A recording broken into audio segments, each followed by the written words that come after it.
Good evening, everyone. This is Mike with Special Olympics Maryland. Thank you for joining us and spending a little bit of time this evening going over things for the bowling championship this weekend. We shouldn't take too long since we just went over many of these things a few weeks ago, but I appreciate you taking the time. Also on the call here tonight with me is Zach Cintron, our new sports director, who has bowling as one of his sports. And Steve Bennett, who is the senior director of competition and coach development. We'll also notice that on the line, as participants, we have both Debbie Fickencher, who is essentially our tournament host there with Montgomery County, and has done a fantastic job for the last many years with both this tournament as well as the regional tournament at Gaithersburg. As well as Rich Domros, who is a member of our bowling sports management team and one of our rules folks as well. I'm not sure if anybody else, whether Franco or Rob, will be joining us tonight or not, but we'll go ahead and get started. So a few things we'll cover: the schedule, on-site registration process, layout of the facility, since it's a little different for those of you who haven't been there, competition notes, and so on down the line. So diving right in, the schedule is very similar to what the schedule was for the regionals. We'll have delegation registration opening at 9 o'clock. We'll have a short opening ceremony. It'll be a little bit longer than most of the ones were at the regionals. We'll have a couple of additional oaths in there. But it should be relatively short so we can get right in there. There'll be a warm-up period, and then competition will begin. Because we are providing lunch to the delegations, we're estimating, and also because typically the scratch rate is lower, so we generally will have a few more folks on each lane. We're estimating the competition will end around 2 o'clock, and the awards presentations will start then. Of course, we will start awards as soon as it's practical to do so. Based on the lanes that are open and what's been completed. So for on-site registration, I'll show you a map in a couple slides, but it takes place in the control room. If you've been to this tournament before, it's the same room. If you come in the front of the building, you go down to the far left, and you'll see signs there. This is only for the head coach or his or her designee. This is not a place for individuals to come in and register on their own. It's all handled by the head coach, and then they'll check in the people from their delegation. We do need your scratches no later than 9:45, so we can make any adjustments to the computer for displaying the scores and such and handling the scorekeeping. We typically don't have very many scratches for this event. But we still would need them there. You pick up your package, you'll have sets of name tags. We'll see a couple other things that are in the package in a moment, as well as your delegation rosters and heat sheets. Again, there'll be a delegation check-in locations we'll see on a map in just a slide or two, where you can tell folks to congregate. Those will be assigned by area. They are not your permanent resting or camping out place. It's strictly for the purpose of checking your teams in, your bowlers in, and then once they're in and at their lanes, then that becomes an open space for whomever wishes to watch from there. And here is the map. If you can see my cursor, you see this is the main entrance. If you come in and you would make a left here, the check-in or the delegation registration, main scoring, the control center, that's all in this meeting room. Here, it's right past the front desk. Each area has been assigned either a couple lanes or, in two cases, some other designated space. So starting from the left here, it essentially goes alphabetically, with Allegheny having lanes 1 and 2, Anne Arundel 3 and 4, and so on down the lines. So you can tell tonight, you can tell all of your athletes and their families to, if you're from Anne Arundel County, we'll meet on lanes 3 and 4 to give you your stickers, your name tags, and all that other stuff, and then folks can go their own way. Montgomery County will check in outside of the main delegation registration area, and Howard County will check in back here in sort of the game area. That's mainly because they have a larger number of folks who are coming to the event, just simply based on their sizes. And again, these are not places for you to camp out. Once your folks have checked in, they can move on, and you can free up that space. I should point out also, there will be a families area in here. It's like right behind the front desk that will have a station there. I'm not sure if we're having merchandise or not. Zach, do you know? Yeah, we will be having merchandise, and Debbie will be handling that along with the families table. Okay, so merchandise will also be in this area here as well. If anybody wants to get a logo shirt or a hat or whatever, I'm not sure all the different things that we'll have, but your folks can see them when you get there. Registration. This is almost exactly the same slide as what we saw for the regional sports. The difference being here is we'll have the lists out to you no later than Thursday night, the 29th. For each athlete, you'll have a sticker. Again, it'll have this is a duplicate of what we had for our for the regionals, that has both your lane and your division number on it. And those, for the most part, will match. They may be one off if you're on a doubles team, because you'll be assigned to 2 lanes there. But again, we'll give that information out to you ahead of time. Again, this is all pretty much the same. I'm not going to read through it. We will be giving you an extra set of labels as well. Some folks find use for those, some don't. It's easier to print them all a second time than it is to do special orders and such for folks. And then again, at the bottom, we need stuff. Your scratch is in no later than 9:45. The bowling event, singles, traditional doubles, and unified doubles.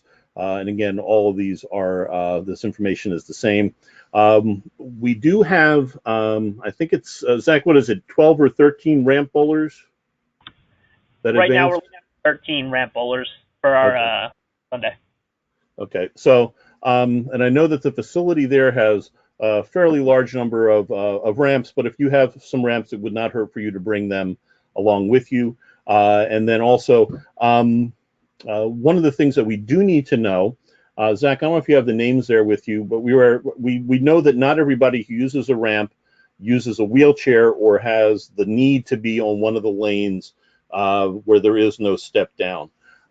We want to confirm who uses a wheelchair. Zach, I think you indicated that we had 3 people we had identified as having a wheelchair. Yeah, on my records, we have 3 people. Randy from Howard County. The other one was Lori from Garrett County, uses a wheelchair occasionally, it says. And then Matthew Segal from, I don't remember right off the top of my head, traditional doubles from Montgomery. I think it's Montgomery. Yeah. Okay. So if there's anybody else besides those 3 who use a wheelchair, please, at the end of the session, we'll open it up after we have all the questions and such. Let Zach know, because we'll be doing the lane assignments either tonight or first thing in the morning. We want to be able to factor that in to who needs to be in those particular lanes at the near lane 1 and near lane 48. Okay. Some rules reminders for attire. I'm not going to read through all of these. These are identical to what we had for the regionals. A couple things, though, to keep in mind, as always. Look through the footwear they need to have bowling. It's actually most of the issue that we've ever had is on the next slide with slacks and pants. Cutoffs aren't allowed. Shorts above 3 inches above the knee or higher. Sweats, jeans, so on down the line. Mike, just to hop in, one thing that we had at regionals at Glen Burnie, there was a rumor going around that your shirt has to be tucked in. It would help and is preferred if it's tucked in, but it doesn't have to be tucked in by the rules. And additionally, if any of your athletes wear headphones or have sensitivity to noise, we have earplugs for them if you do not have them. Right. Yep. And we have those for the regionals as well. So you can pick those earplugs up at the control center at check-in. Key thing here, the uniforms, making sure that your athletes are in proper attire is your responsibility as a coach. We recommend, and I know Debbie has done this for years for Montgomery County, but we strongly recommend that you bring extra uniform shirts and slacks of various sizes so that if someone forgets, you can leave them in your car. And then if someone forgets or whatever, you've got something for them to change into. They will not be bowling if they are out of uniform. And if we miss it somehow at the beginning and catch it later, they'll be disqualified. We've been focusing on and been driving with that our athletes are true athletes and need to be properly attired for the sport. So this doesn't happen all that much, but we will be adhering to that. And again, we talk about khakis and such. That's khakis we're talking about as a style of pants. It doesn't have to be khaki color. They can be any color there. No leggings and so on down the line, as you can see. Again, for the most part, I think we only had 2 or 3 athletes at the regionals where there was any kind of an issue with this that could not be resolved. But be prepared. And again, it is your responsibility to make sure that you've got your athletes in their proper uniform. If you have any questions with them, I give them a call this week and remind them. Lane courtesy, again, same as with the at the regionals. That is expected, required. It describes it there. You all are bowlers, you know what it is. The key thing with this is, failure to properly follow lane courtesy may result in a disqualification if it's continuing to be disruptive for the other bowlers, the other athletes that are there. So please remind your athletes of that. Different from the regionals, there are no alternates for the championship, for the state, for doubles teams. If you had to activate an alternate at the doubles at the regional tournament, they are now that partner for that athlete. And there are no subbing in. And per Special Olympics rules, if one of the players doesn't attend, the doubles pair is void, i.e. is not a part of the competition. So we haven't had much trouble with that in the past. So hopefully we won't have trouble with that this year with the state championship. We'll be doing the handicap. Again, it's 100% of 200. That should be old hat for folks now, as it's been in the case. It's been in place since, and we've been adhering to it for the last 4 years. 3 games. We will be alternating lanes again. So again, your folks should all be prepared for that. Fouls, again, the fouls and foul line violations will be called. And that can either be by the light and the buzzer, or it can be by a tournament official. So just be aware of that. I don't think we had I think there was only one situation where we had a problem with the bowling or the ramp bowling assistants, where actually it resulted in an athlete being disqualified. But please make sure that your assistants, and again, you're providing the ramp assistants. We should have all the names of everybody who has a ramp assistant, or have the names of who those assistants are. But they are not the ones who are aiming the ramp. It's the athlete. They're assisting the athlete in doing so. They could be moving it, but it's at the athlete's direction. And unless there's been some dispensation in advance to allow it, the ramp assistant is going up with their back to the pins, so it's really the athlete's ability that's being shown when they bowl, not the ramp assistant's ability to aim the ramp. Again, this is the athlete's day for bowling, and we want to be sure that the score reflects the athlete's abilities. Again, we only had one of those as a challenge, or had to be disqualified at the regionals. Hopefully we won't have any of that for the state tournament. And then coaching, again, this is all the same from the regionals. Your coaches aren't permitted down the lane area during competition. They can provide advice from the spectator area, but it can't be anything that would delay the game. Opening ceremony, we'll be picking or assigning the folks for these different roles. They may already be assigned. We just didn't have them when we put the slide deck together. It'll be about 20 minutes. and should be fairly quick so we can get right to the bowling. Some additional notes. Late arrivals, if anybody shows up, isn't there by 10 o'clock, anybody who's not there by 10 o'clock is going to be eliminated, so that we can move forward with that. It would need to be a really, truly extreme, unusual circumstance. Not somebody overslept or whatever. The one example, I think I used it during the regional webinar, that comes to mind is when the bus for, I think it was Calvert County, broke down en route to the tournament, and we did allow some adjustment for that when the whole bus was there, was that issue. But we will be moving forward, and again, if they're not there by 10, they'll be eliminated. Again, only the competitors and competition personnel down there are allowed on the lanes, and that means, when we say on the lanes, we're talking about in that scoring area, etc. Seating's limited. Bowlers get first slot at the seats. The other thing, and we've only had a problem with this a few times in the past, but want to point it out.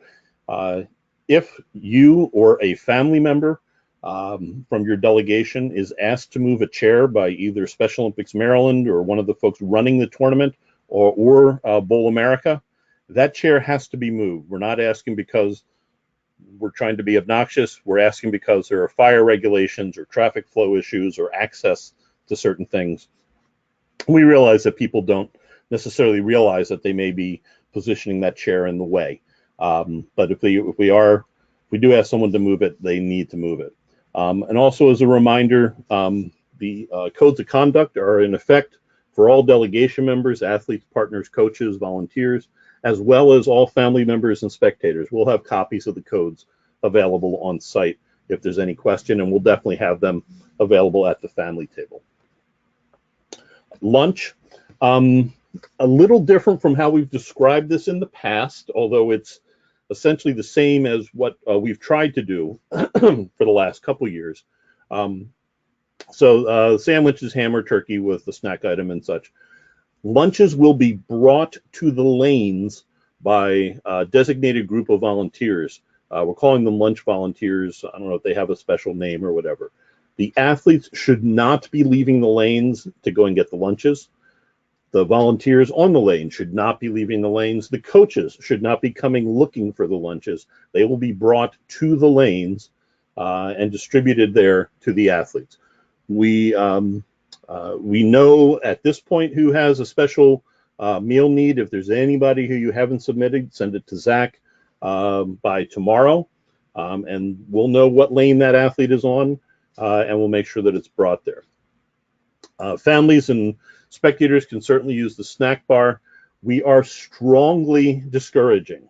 This is a little different, but hopefully everybody can get on board with this. Strongly discouraging competitors from going to the snack bar.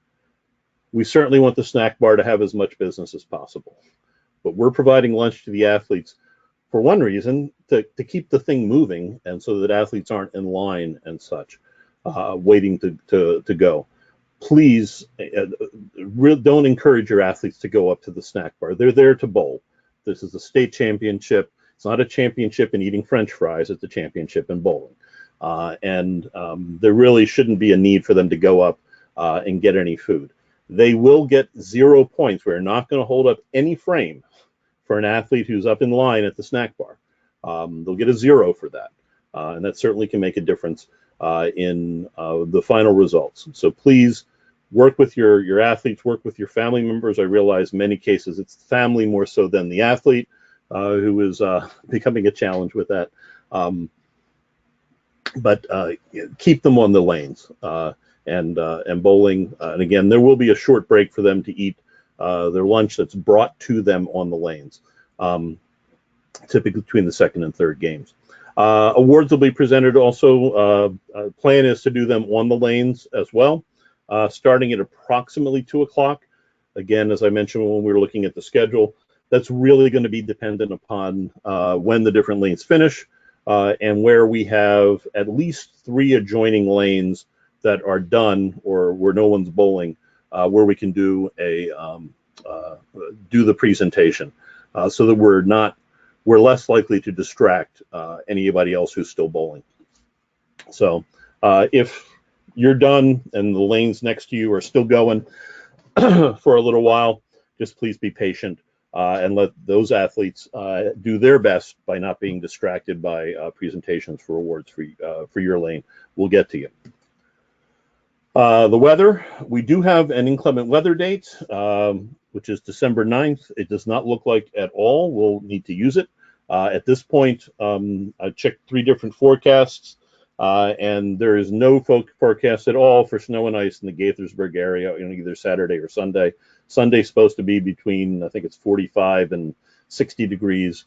So it might be raining, but there's no concern about any ice or challenge with that. I think once we set and created an inclement weather day for bowling, that's probably eliminated the need to have one because we've had good weather ever since. It was only 1 year where we had a real challenge. A couple follow-up items.